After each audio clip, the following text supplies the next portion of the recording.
Are you a piano or guitar player looking to improve their skills? Well, you've come to the right place.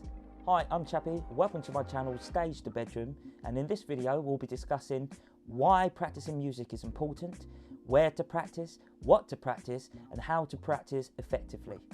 So let's dive in. Practicing allows you to develop the muscle memory and techniques necessary to play music fluently and accurately. It also helps to improve your sense of rhythm, timing and coordination.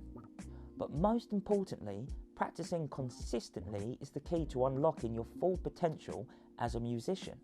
So where should you practice? Well, the answer is simple: wherever you can find a quiet space with enough room to comfortably practice your instrument.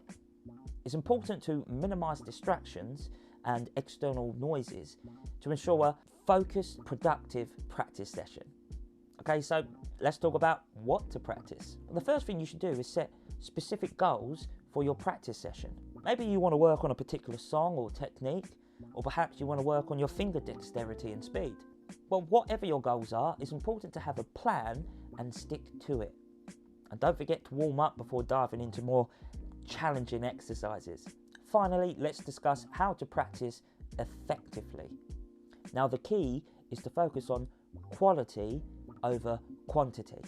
Now, what do I mean by that? Well, it's much better or beneficial to practice for a shorter period of time with more focus and intention than to practice for hours on end without really engaging with the material.